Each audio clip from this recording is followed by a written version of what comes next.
ഇന്ന് എനിക്ക് നിങ്ങളോട് പറയാനുള്ളതൊരു ചെറിയ കാത്തിരിപ്പിൻ്റെ കഥയാണ് കേട്ടോ. എനിക്ക് ഏറ്റവും ഇഷ്ടപ്പെട്ട പൂക്കളിലൊന്നാണ് കേട്ടോ ഈ മുല്ലപ്പൂവ്. അങ്ങനെ 2 മാസം മുൻപ് എനിക്ക് കട്ടമുല്ലയുടെ 2-3 കൊമ്പ് കിട്ടിയിട്ടോ. അത് ഞാൻ ഒരു പ്രതീക്ഷയൊന്നും ഇല്ലാണ്ട് എന്ത് ചെയ്തു, ഒരു ചെടിച്ചട്ടിയിൽ കുഴിച്ചിട്ടു. എന്നെ അത്ഭുതപ്പെടുത്തിക്കൊണ്ട് അത് വേഗം തന്നെ പിടിക്കുകയും ചെയ്തു. മാത്രമല്ല മുട്ടുകൾ ഉണ്ടാവുകയും ചെയ്തു, അതും 3 എണ്ണം ഒരുമിച്ച്.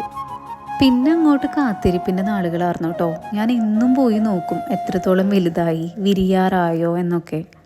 അങ്ങനെ അവസാനം ഈ പൂക്കൾ വിരിഞ്ഞു കേട്ടോ. അത് ഒരെണ്ണമല്ല 3 എണ്ണം ഒരുമിച്ച് തന്നെ വിരിഞ്ഞു. ഞാൻ ഭയങ്കര ഹാപ്പിയായി. ചിലപ്പോൾ നമ്മുടെ ലൈഫ് ഇങ്ങനെയൊക്കെയാണല്ലേ. നമ്മൾ ഒരു കാര്യം നടക്കണം എന്ന് ആഗ്രഹിച്ച് കാത്തിരിക്കും. ദൈവം ചിലപ്പോൾ 2 ഇരട്ടിയോ 3 ഇരട്ടിയോ ആയിട്ട് നമുക്കത് തിരിച്ചു തരും. എപ്പോഴും ഹാപ്പി ആയിട്ട് പോസിറ്റീവായിട്ട് ഇരിക്കാനായിട്ട് നോക്കുക.